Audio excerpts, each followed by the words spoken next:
and use your imagination on how that water would have flowed through a turbine and turned the turbine to turn the machinery, to grind the flour, to cut the wood, to plane the wood, and then you'll know why this Millrace was built and why it's so important.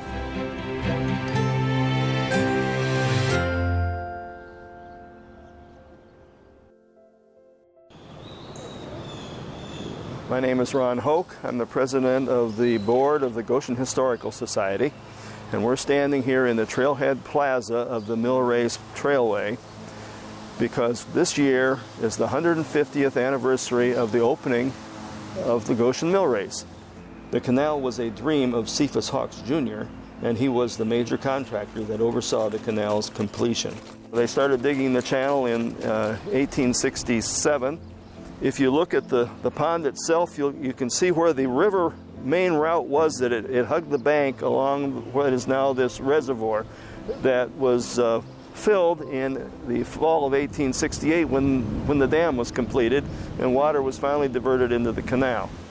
Originally this dam had a fish ladder on the near side. That fish ladder was removed permanently when the dam was rebuilt in 1992.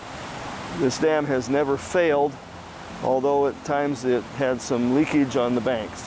But by 1992 they had decided it was time to replace it with a modern structure. The Shout Parsons Woods is a city park that was established in 1981. Part of the Shout Farm, and it has pathways and marshland and wildlife observation areas inside the park on the trails. This is the beginning of the trail going north that was farm on both sides of the canal. This bike trail was established in 1997, although the idea is a rather old one because in the 1897 Goshen Atlas they were bragging about the fact that this trail was wide enough and convenient enough to have people bicycle from downtown all the way here to the dam. By the 1950s, this trail had been reduced to a single path. We're standing here at the Shout curve where the canal veered east to avoid the black muckland that was in the farmland here on what has been known as the Hoke Farm. I'm a little partial to this area. I grew up here. The house that has the yellow siding was my original house from 1951 till I moved out. But this land all used to be farmland.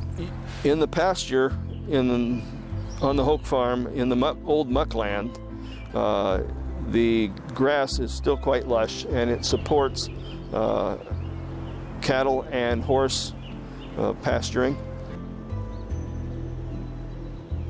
I am sitting now at the Waverly Bridge, which was the main access across the canal on the Hoke Farm. The Hokes owned all the way from Main Street to the river, and they obtained the property in 1888. There were no buildings on this side, the west side of the canal at the time. There was a log cabin built in the early 1890s that now is the interior of the dining room of the farmhouse. The first barn that was built here sat right here on the bank. It was close enough to the canal that the kids could swing out from the hayloft on a rope and swim in the canal here next to the bridge. They would dive off the bridge, they would swing off. Across the way from me is now the Turtletop Corporation building. Where the Turtletop Corporation building was a Hovens Dairy and a Hovens swimming beach that was very popular in the 1910s, 20s, and 30s. So this area here was actually a swimming resort on both sides. To my right, the yellow building is the back of the Independent Protection Company factory that produced lightning rods. So this is the southern tip of the industrial manufacturing that grew along the Millrace.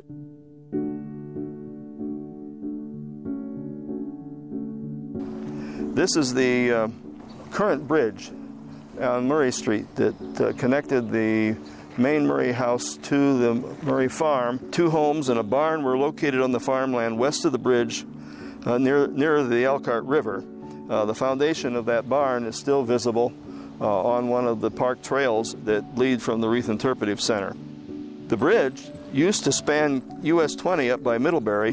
When it became no longer necessary to be used up there, it was moved to this location in the early 1920s.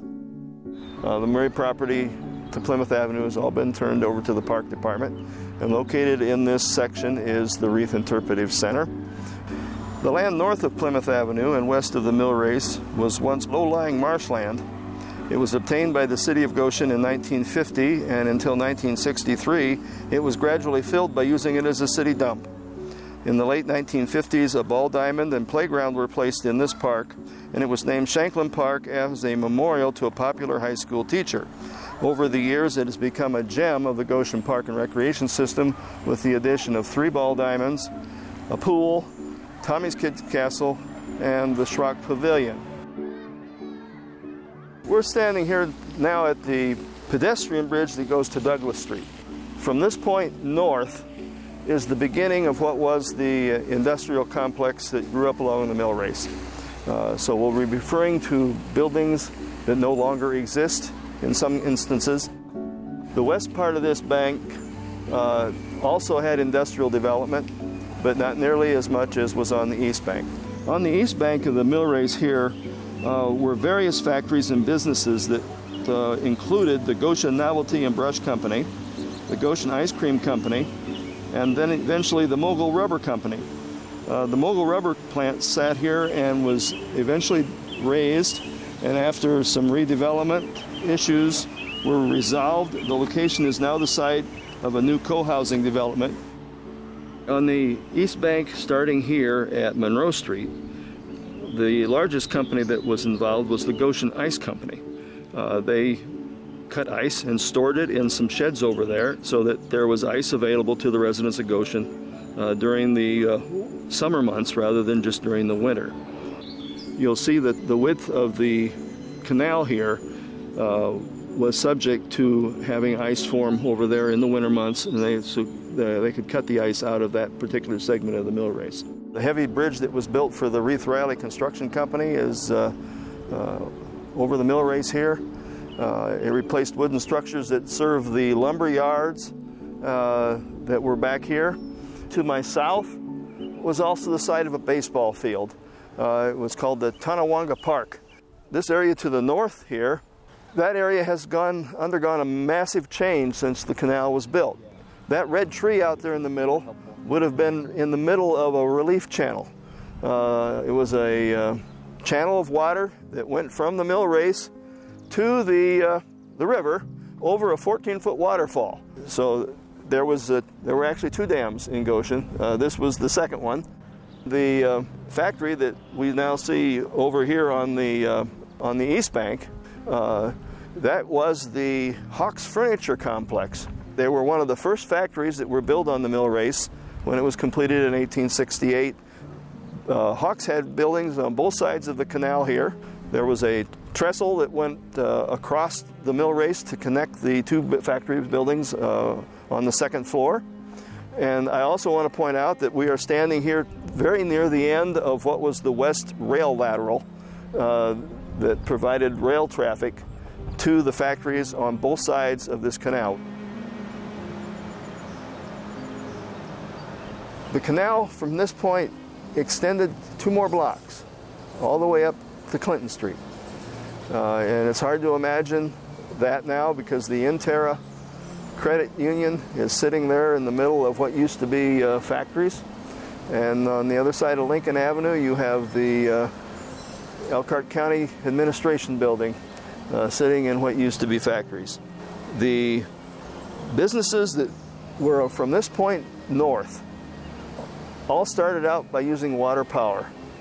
And in order to do that, they had to build what they called a flume. It would have been a tube-like structure made out of concrete that took the water in at 14 feet above river level, and then the water would drop through a turbine.